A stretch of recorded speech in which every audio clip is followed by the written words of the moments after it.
New York Jets head coach Robert Saleh. Robert, good morning. Thanks for joining us. How are you? Good morning. I'm doing great. How y'all doing? We're doing great. How'd you think you did yesterday?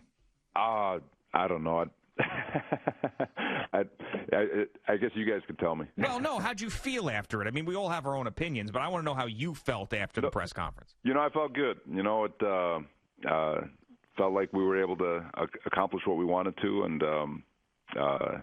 and now today's a new day. Yeah, you were a little nervous, though, right? You could admit that. Yeah, the big bad New York media. It's so, but no, it was good. It was they did a great job. Just be glad that you weren't in there with all those people. They don't shower, and they really try to put the pressure on you, Rob. Congratulations, man. I'm really happy for you. I know you work for a former coach of mine, Pete Carroll, speaks really, really highly of you, and you kind of got up the ranks relatively quickly. I just, the interesting thing in regards to your comments yesterday about the team that you're inheriting, week 2, your team came in here and you just absolutely dominated the offense of the New York Jets. And the Jets are one of the worst offenses in football coming through the 2020 season. So you're inheriting one of the worst teams on that side of the ball. You were the defensive coordinator in week 2. You held them under 200 yards until their final 80-yard drive where they did score an, touchdown. And you feel that group of guys, you can turn them around to become a top-flight offense in this league?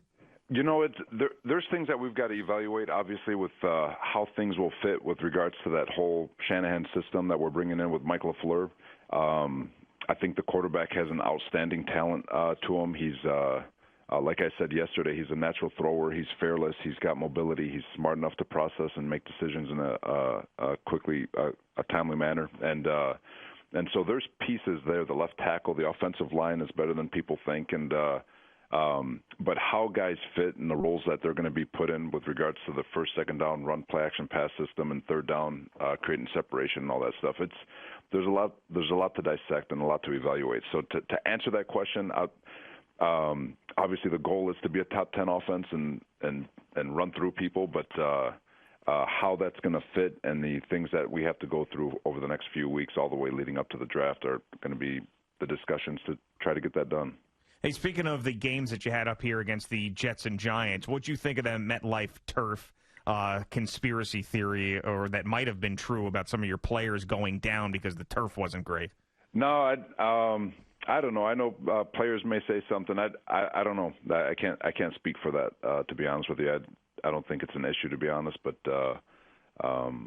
yeah, that's for other people. Well, that must have been so frustrating, though, for you, man. I mean, losing guys left and right. I mean, the year after you go to the Super Bowl and you're seeing a bunch of impact players go down. I mean, I could imagine that was just not fun to watch, especially the connection that you have with your players. No, it was probably one of the more somber locker rooms that we'd been in, to be honest with you, after that game. And so you never want to see your players go down. They put in so much work, they put in so much effort, and they do so much to prepare themselves for those moments to showcase how great they are, and then for their seasons to end. I don't care about me. It's not even about the team. It's at that point, it's about that individual person who you just feel so you hurt so much for, and I think the entire team felt that for those individuals that went down that day. So it's kind of weird. The year before you go to the Super Bowl, you have one of the best defensive lines. They're assaulting quarterbacks. Even Patrick Mahomes, to some degree, took a beating in the first half of the first 3 quarters of the Super Bowl. And I think the reason that you got this job or had an opportunity to get this job is because of what you did this year after all of those injuries and how you were able to continue to motivate your players. And you may have done a better job this year than you did the year before. Do you feel that way because of the injuries? I know that's what people are saying, but it goes back to the players. I just think they've done Boomer, you've played in this league, and every player knows that they're capable of starting. They do.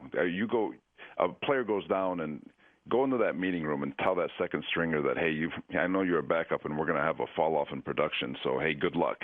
That's not the way this league. I mean, every player is capable of starting. It's just a matter of giving them the opportunity and the tools they need to be their possible best. And to their credit, the confidence in of the guys who stepped up into those situations and the preparation that our assistant coaches getting them ready to play and giving them that confidence. And then for those players, the work that they put in to confirm that confidence that they have to go out on the field and then go execute the way they did. Credit to them. It's there's a lot of moving parts to all of it, and players from A to Z are all capable of producing in this league. It's just a matter of giving them the opportunity and putting them in the positions to do it.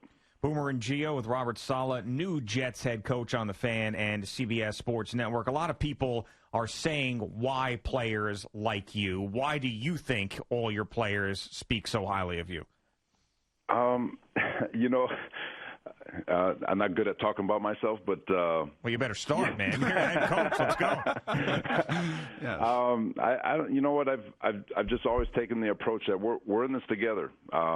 Players, coaches. It's not players play, coaches coach. You take your side. It's not that. It's not even about that. It's not about. It's about doing things together and investing in one another. It's about giving everything you have as a coach to the player and helping them get to where they want to be as not only individuals but as a team.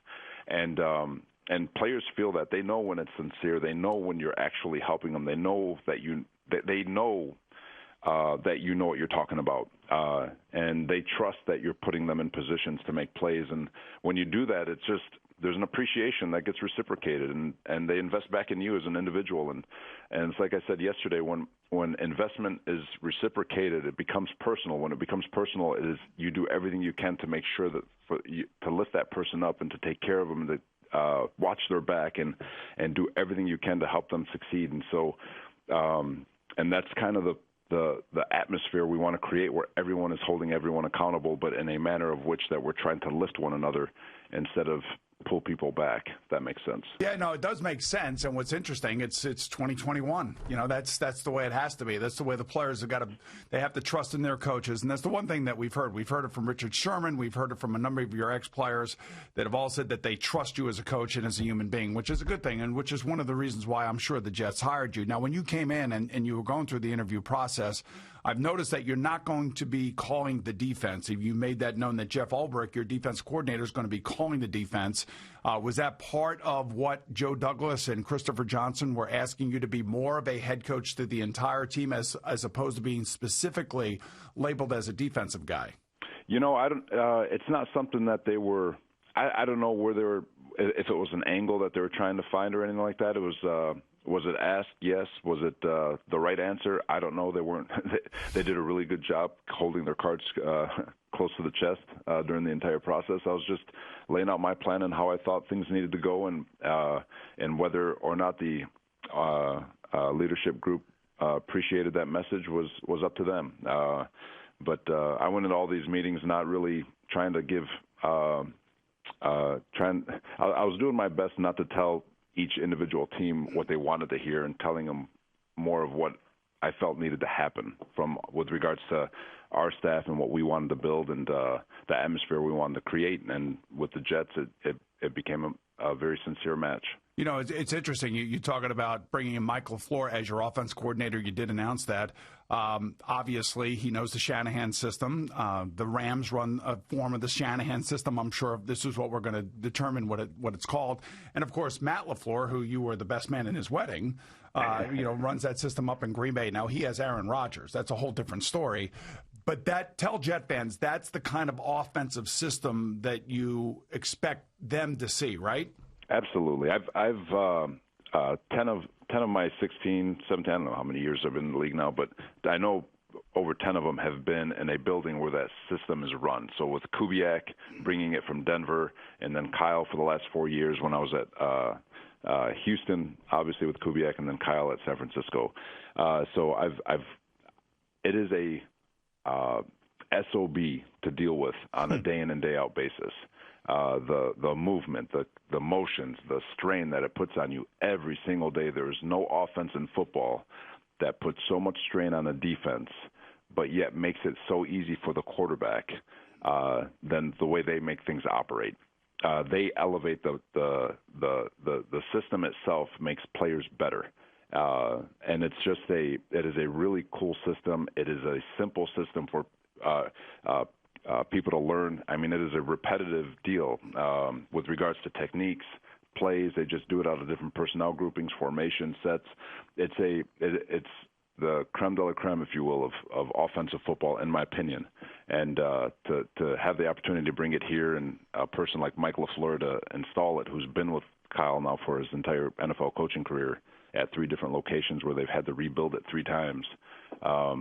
I think he's ready to do it, and he's excited to do it. You know, what I like to hear is that from a defensive perspective, you think it's a pain in the ass and to deal with, and that's a good thing for Jet fans to hear. All right, let's talk about your defensive philosophies, and I read where you were talking about Quinnen Williams and how there was debate in your building about him or Nick Bosa when the draft was coming, and those conversations were real, and you seem to be very effusive of the young Quinnen Williams and getting this mass moving forward as quickly as possible. So give Jet fans an idea of what your defensive side of the ball is going to look like. You know, we're a 4-down, 3-backer set. Obviously, in the 11 personnel or 3 wide receiver sets, we'll get the nickel on the field and all that stuff. So from a first and second down standpoint, we're not exotic. It's, you know, we're going to play good, sound, fundamental football. We're going to eliminate explosives. We're going to attack the football, and we're going to do everything we can to pressure the quarterback with our 4-down front. And but on third down is where you're going to see more creativity and scheme with regards to creating one-on-one, so our players have an opportunity to dominate those one-on-ones. And so it's a philosophy or a scheme that's built on technique first, being sound, fundamentally sound football team, and understanding where everyone understands their job. There's no gray area. We try to create black and white for those guys, and so that way they can unlock all their athleticism. And so, you know, I'm biased to the system, obviously, and having Jeff Ulbrich, has some familiarity with it because of DQ over in Atlanta and what he's done. Having him here for that foundation and being able to connect him to what we were able to evolve to during our time in San Francisco is just a really good match. Boomer and Gio with Robert Saleh, new Jets head coach on the Fan and CBS Sports Network. Why didn't you fully commit to Sam Darnold yesterday in any of your interviews and at the press conference? You know, I don't know if that's the word from a fully commit standpoint. There's no doubt, Sam, when you watch him, he's got unbelievable talent.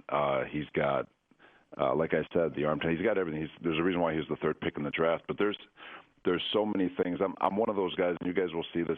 It's very hard for me to promise something, say something that I can't, make a promise that I can't keep.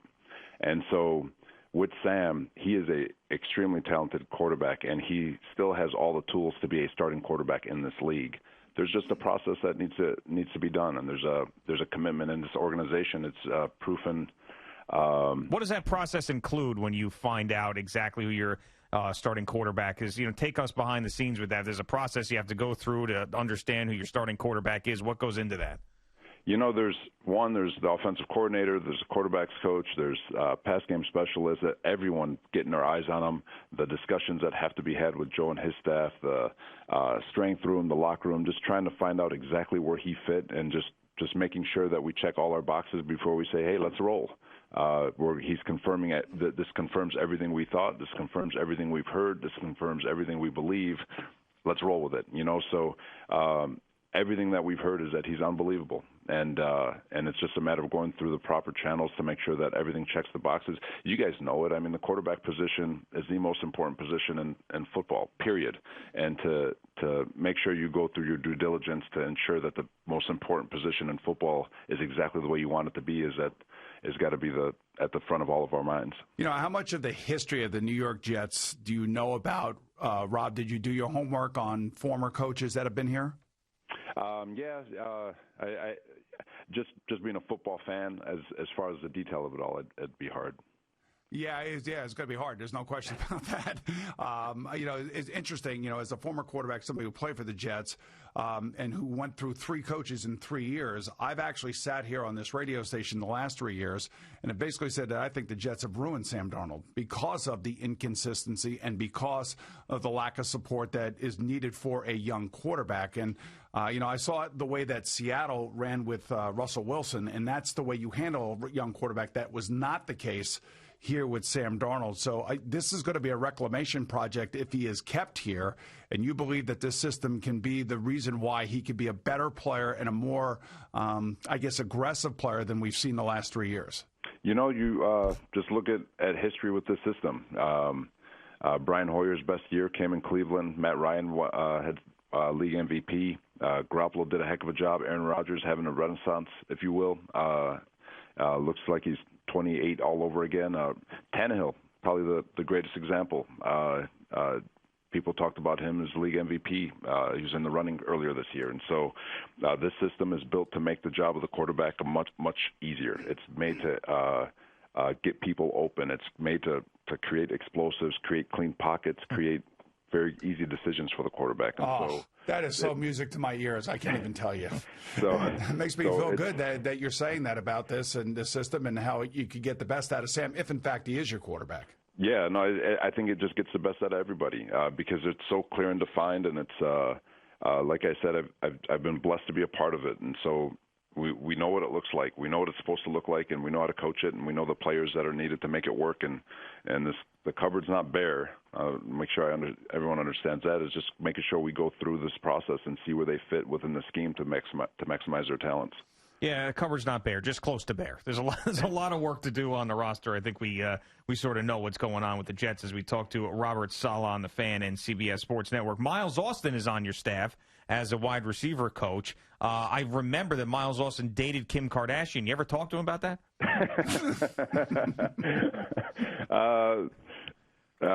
No. Oh, yeah, okay. Well, if we ever talk off the air, I'll get the details about it. I'm sure that you have.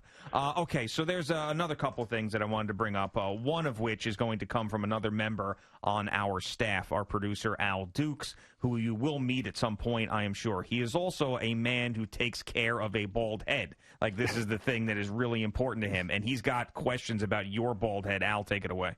I was just curious what you use to shave your head and how often, because on game day it looks terrific. Get the that 5-blade. I don't know which company makes that. The Fusion? There you go, the Fusion. And I don't know. It depends on just regular old shaving cream, I guess. That's it, huh? No secrets. How often though? I about every other day.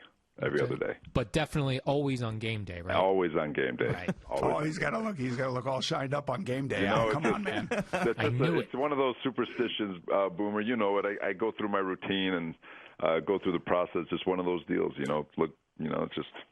I love it. I love it that it's a superstition. So you were a tight end at Northern Michigan, right?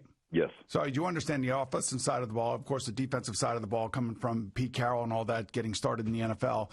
I'm kind of wondering, like, you were so aggressive as a defensive coordinator on the sideline, and you were all out there. You were all emotion.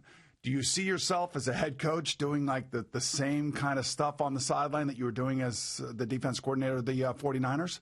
I don't know if it's a good question. The way I can explain it is this. I don't think there's still going to be emotion. I'm not going to be able to help that part of it, but I do have the ability to tone down some because of the fact that I understand that I've got other things to worry about. As a D coordinator, we get a third down stop. All right, I'm done. It's a head coach's job. Our special teams coordinator's up. Head coach is always in the game with regards to the red flag, timeouts, all that stuff. And so for me, I will be able to, after being pumped up, I'll be able to quickly transfer back to my job, and because I understand that there's a lot of other things that need to be done. Hopefully I'm making sense to y'all. But no, you are. And the thing about it is, Frank Reich told me that when he got the job in Indianapolis, he just couldn't believe the amount of decision-making that he had to make that really had nothing to do with football. It had to do with how you travel, how you meet. And, of course, you are now inheriting a team that was one of the worst teams in the league. You had the second overall draft pick,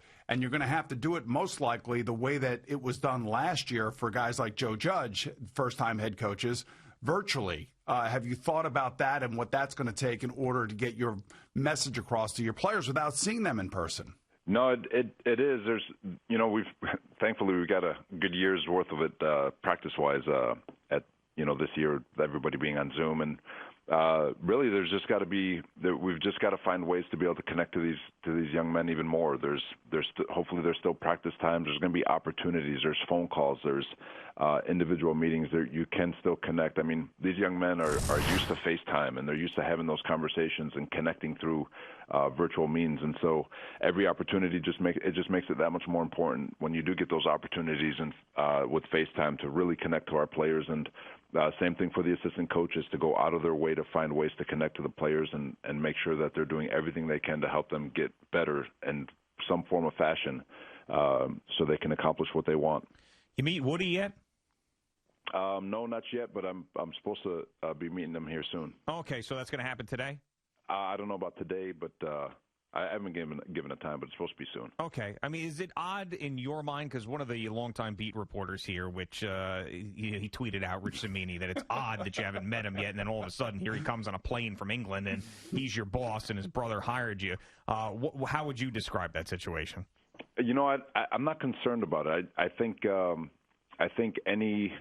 anyone with the business acumen of the Johnson family, including Woody, when he does walk into the building and he sees the way that Joe and I and our staffs are working together and relentlessly trying to pursue a winning culture, it'll be appreciated, because he'll know. He can see when things are right. He got to where he is because they know what's right.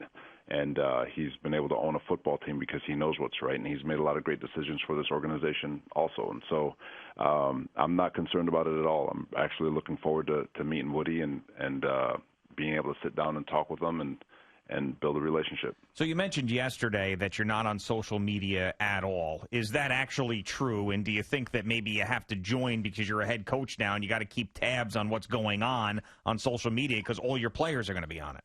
You know, I'm not on social media. I'm not a fan of social media. I'm not gonna lie to you. But as with regards to the players, I'm not. The other part of it is my family sends me everything anyway. So okay. I'm not overly. Yeah. Will you have a policy if you don't like social media? You're not a fan. I'm with you on that, by the way. But will you have a policy as a head coach, like maybe the Patriots do, about, hey, you're not posting anything, like we're not messing around with this social media stuff? No, always protect the team. I think the players have the right to their own individuality and to be able to express themselves and still market themselves in the way they need to. But as long as they've got the team and they're at the forefront of their mind and they're protecting the team at all costs, showcase who you are. You know, it's interesting, Rob. You know, when you left the building the first time after your second interview in person, you felt, and you said that you felt like this was home. And maybe it is home for you because of the way it got started. You know, you were at your Co-America job. Your brother was in the South Tower on 9/11. That whole thing happens. You find your way back to the game that you love in a very tough way. Like you just gave up everything and said, I got to go back and do what I love. There is some synergy here, I would think, coming back to New York. And is it believable to you yet that this is exactly where you should be? I was talking with my wife about it when we took the job. 100%. You know, I do believe, I'm a man of faith, and I do believe all that stuff, and that there is a reason why God puts you in certain situations, right? And so 9/11 obviously affected many, many, many, many lives on that day, and it's the reason that I got into coaching. We won a Super Bowl at MetLife Stadium in 2014. Circle back. We're here's our first head coaching opportunity with the New York Jets, and the 20th anniversary is the day. Our first game is the day after the 20th anniversary. Is the 20th head coach, and it's like it's supposed to be. So, you know, we're just so excited to be here and call this home because we're supposed to be here, and so we're excited to get started.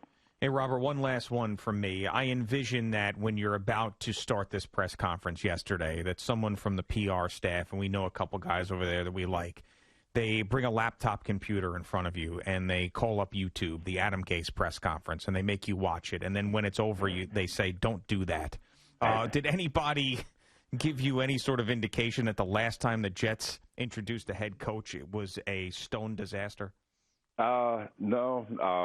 No, no one referenced the past, but I thought Eric Gelfand did an unbelievable job just prepping me and Joe and everybody for the media, and but at the same time, you know, I just thought he did a really nice job getting us ready for that process, and it turned out great.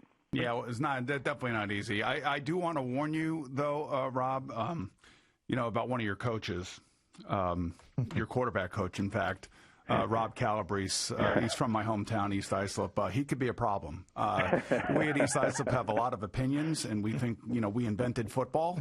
No, actually, he's a great kid, and I'm so happy for him and to see how hard he worked to get that job. Did you know Rob before hiring him, or did he come recommended? So many people called on his behalf. Oh, wow, good. I was like, well, we got to talk to this kid, and he made it known that he broke all your records. Yeah, that's because I played for his coach's father, and his coach's father was just a little bit more run-oriented, and he wouldn't let me run. And then, of course, the son takes over, and then he goes to spread offense. And, of course, Rob broke all my records. There weren't many records to be broken, but, yes, he was a great high school quarterback, and I'm just so happy that he's a part of your family and that you found a spot for him, and it's going to be great.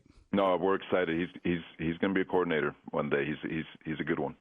Robert, thanks so much for joining us today. Best of luck. I know we'll talk to you down the road, and we're hoping, we're thinking, and we're wishing for a ton of success in the Rob Saleh tenure here with the Jets. Thanks, guys. I really appreciate it. All right, take it easy, Rob. Have a good weekend. Well, there You go. too. Robert Saleh, New York Jets head coach. I mean, he's pretty good at this. I have to say, he's pretty good at this whole interview stuff Kind of already. relaxed today. A little relaxed. Yeah, he was more nervous yesterday. You could definitely Of course, tell. you would be too. Thank you for watching. Please like, comment, and subscribe. And don't forget to hit the red bell so you're notified when we have new content.